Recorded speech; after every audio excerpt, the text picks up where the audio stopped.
Hello everyone, welcome to our channel. Aji ami 28 August newspaper opera ekita topic koribole goi asu. Rise in organ donation. Modi flags concern over bias in AI, artificial intelligence. Himalayan blunders that are ravaging the Himalayas. That is, it is destroying the Himalayas. And India's Rohingya refugee children are not criminals. So coming down to the first news analysis from the Assam Tribune newspaper, it's about eye donation, gifting light to those in darkness. So there is a serious concern over rise in organ donation. The importance of organ donation has been emphasized on. So after a fall during the first year of the COVID-19 pandemic, organ donation numbers increased back in 2021. So in India, Transplantation of Human Organs Act 1994 provides various regulations for the removal of human organs and its storage. It also regulates the transplantation of human organs for therapeutic purpose and for the prevention of commercial dealings in human organs. So Transplantation of Human Organ Act 1994 at the regulation provide kore jot there has to be some ethical means of dealing with human organs and which will forbid commercialization of donating of organs. So the main topic that was covered in today's newspaper was regarding eye donation. How eye donation can be an act of good that we can do to the blind population. So let us see what is eye donation. So eye donation means the transplantation of the transparent membrane in front of the eyeball known as cornea. Okay, if other parts of the eyeball get damaged somehow, they cannot be replaced. So it is only the cornea that can be donated and not any other parts of the eyeball. So who can donate? The eye can be donated only after death. This is important. And donors can be of any age or sex. Even people who wear glasses, have diabetes, high blood pressure can donate eyes. So these are some of the important facts that you can remember in context of who can donate eyes, who can donate the cornea basically. So how can we donate? So corneal transplantation is called keratoplasty. So please remember this term. These are like facts-based questions when they ask in PT. You can remember this. Corneal transplantation is called keratoplasty. So to donate the eyes, the person should contact the eye banks at the Guwahati Medical College, Assam Medical College, Dibrugarh and Shankardev. Many people in India are unaware of eye donation. So the need is to make people aware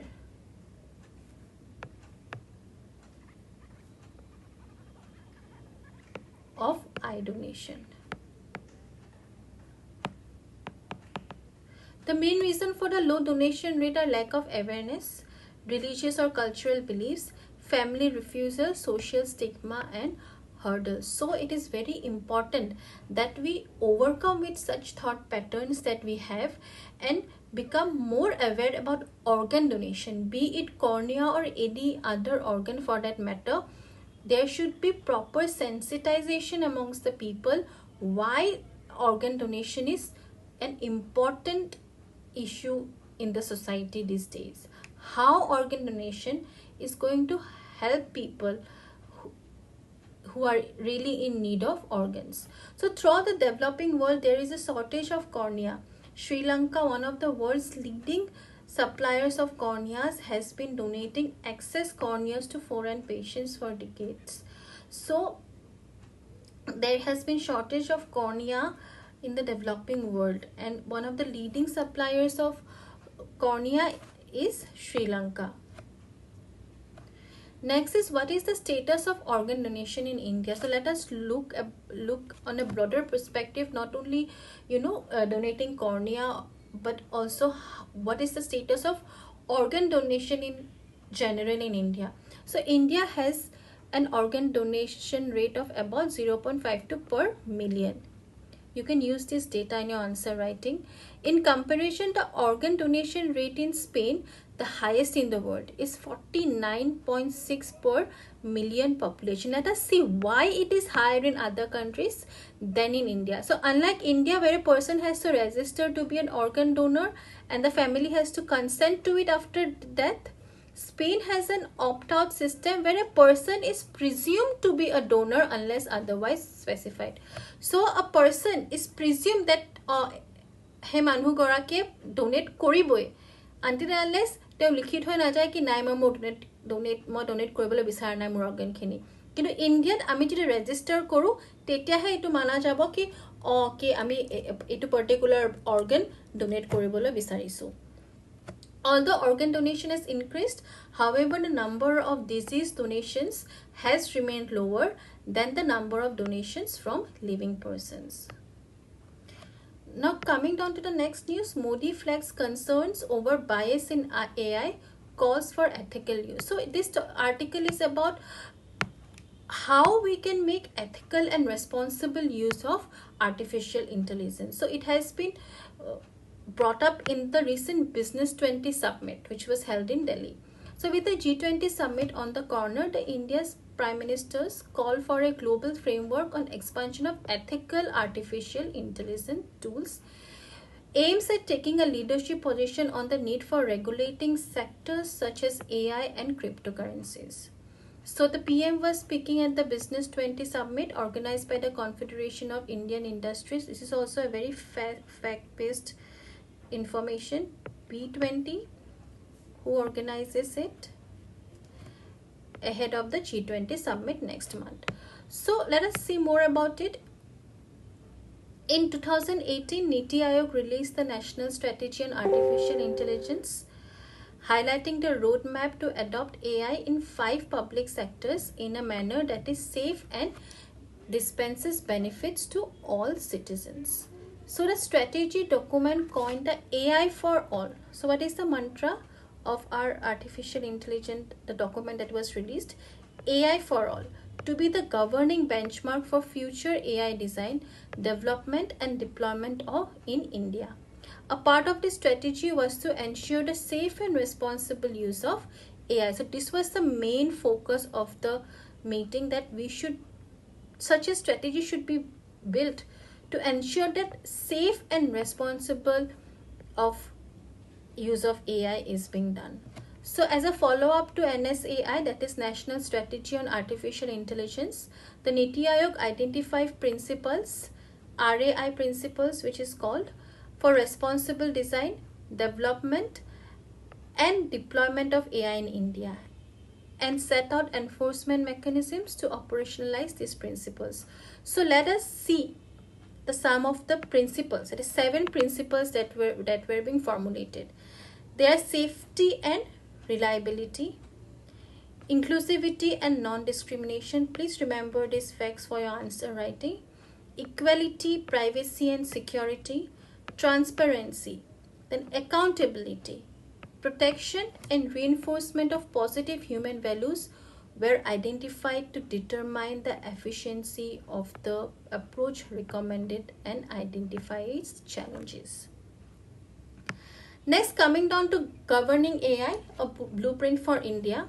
So India is experiencing a significant transformation, technological transformation, it is Digital India, that presents a tremendous opportunity to leverage innovation for economic growth. So the concerns being flagged fall into 3 broad heads: privacy, system bias, and violation of intellectual property rights. So these are the 3 concerns that were being raised. It is privacy, system bias, and violation of intellectual property rights. So in this backdrop, tech major Microsoft, which has a stake in OpenAI, has recently floated a blueprint for AI governance in India titled Governing AI, a Blueprint for India. It is important. Please remember it for your prelims. So this paper offers some of our ideas and suggestions as a company placed in the Indian context. So Microsoft has offered to share its specialized knowledge about advanced AI models to help the government define the regulatory threshold. Next is regarding Himalayan blunder. that are ravaging the Himalayas. So we have seen that this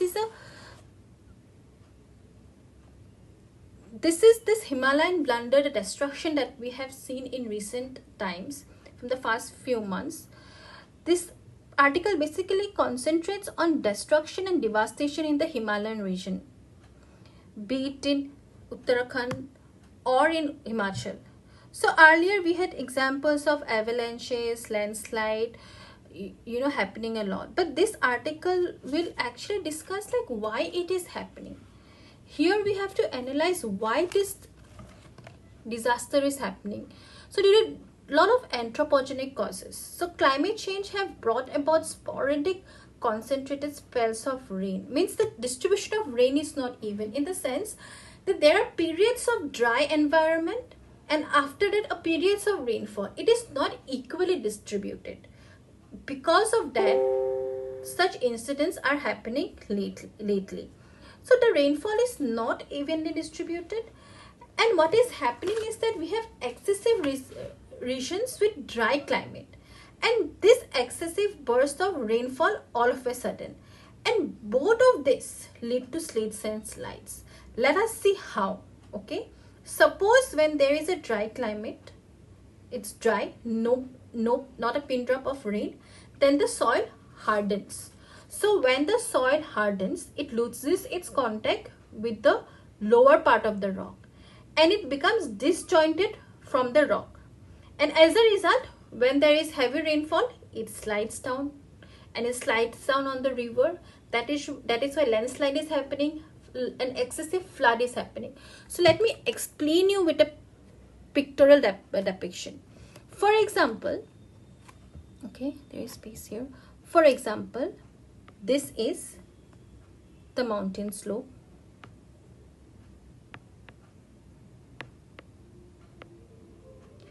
And this is the soil. Okay. And there are vegetation, trees, not evenly distributed due to deforestation. Okay. Sporadic distribution of vegetables. For example, during the dry season, when there is no rain, this inside part hardens. This little inside part, it hardens, because of which there is already a break between the mountain slope and the soil. Now when there is excessive rainfall,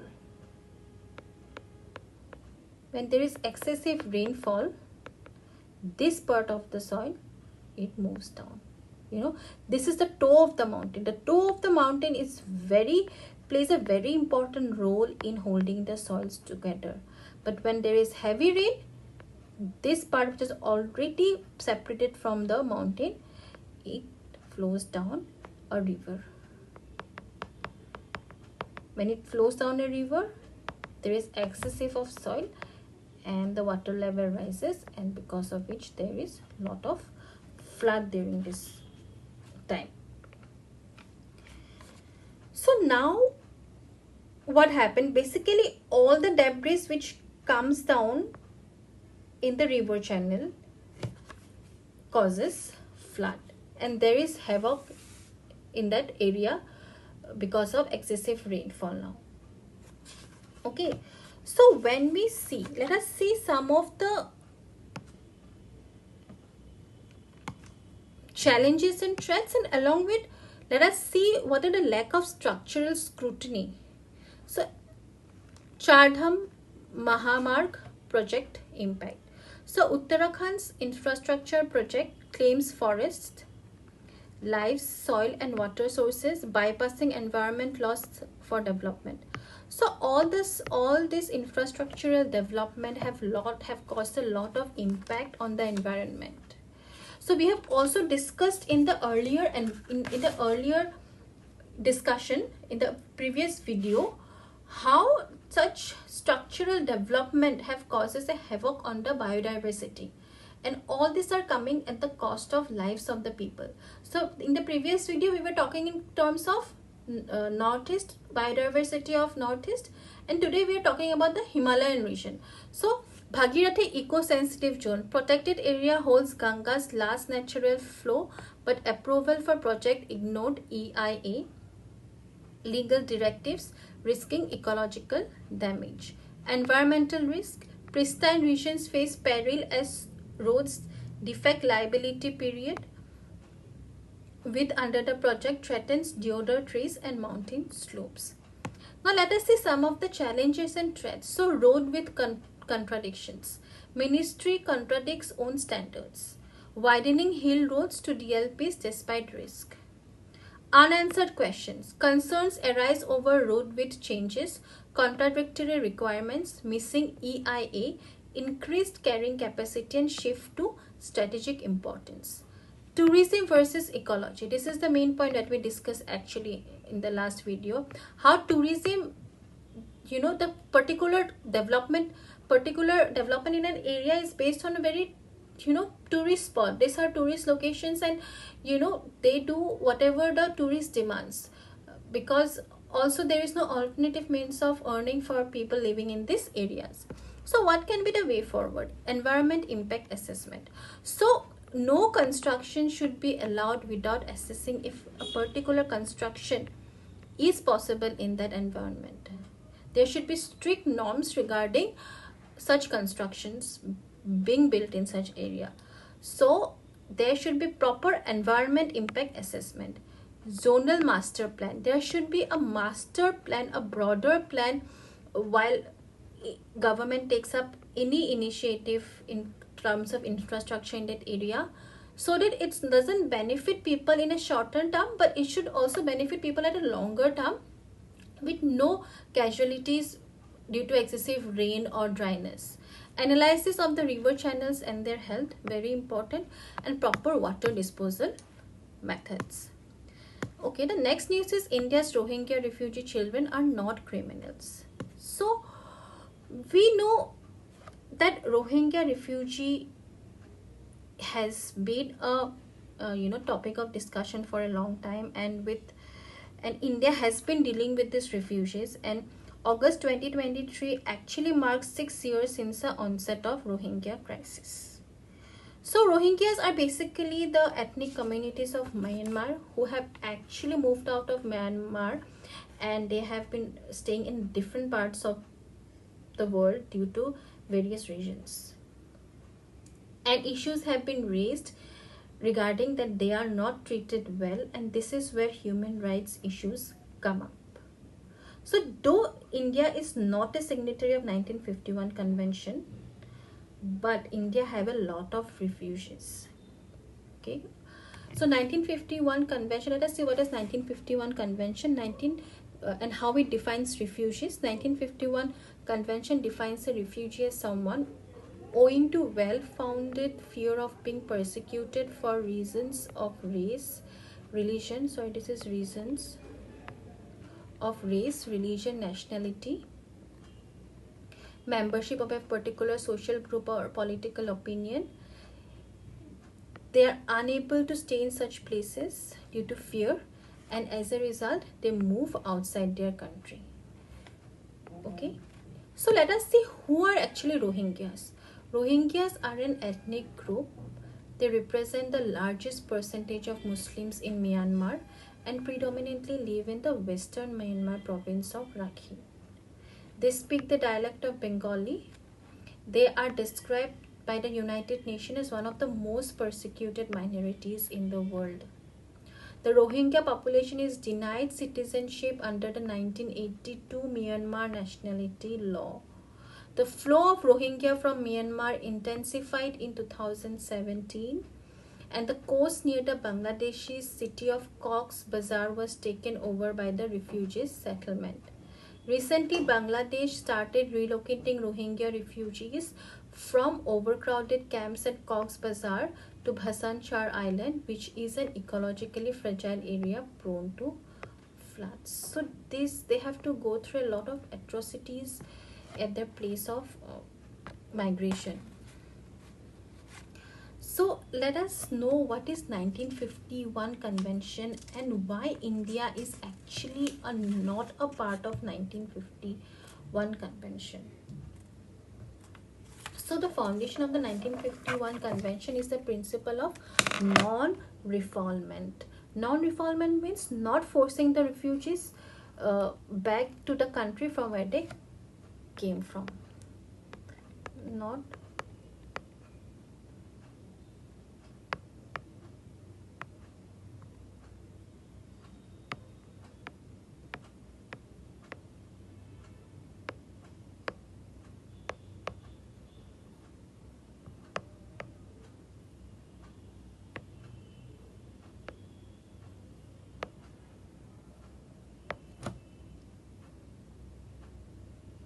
refugees are guaranteed, this is their rights under the convention, such as the right not to be expelled except under certain situations like strictly defined conditions, the right not to be punished for illegal entry into the territory of a contracting state, the right to work, housing, education, public relief, the right to be issued identity and travel documents, the right to be protected from refoulement apply to all refugees. So refugee population in India. So refugees in India are chiefly Tibetans, Sri Lankan Tamils, Buddhist Chakmas from the Chittagong Hill tract of Bangladesh, Muslim Rohingyas from Myanmar, Bhutanese from Nepal, and small population from Somalia, Sudan and other sub-Saharan African countries. India is not a signatory to the convention because India has always been a place of refugees, and there are a lot of refugees of various from various places staying in India. And India, since India was given independence, it has to go through a lot. After independence, India suffered partition, and after partition, we did allow free movement of people. India feel we are always the melting point of culture. Anyways, people have been staying here for long, and in 1971, especially during the Bangladesh crisis, India allowed people to stay here, and it did not require signing of any convention. So this convention has, this convention has 1967 protocol. So due to preventive policy, actually India is not a signatory to it. So India will allow the refugees to stay based on humanistic goals. So what is the way forward to for a coexisting environment for refugees, way forward, so that refugees can also stay without their human rights being hampered? One is documentation.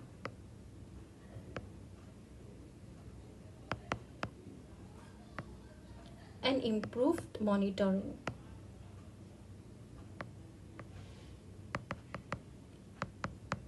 Second is there should be opportunities for them. They should be allowed to collaborate with the local environment for meaningful employment.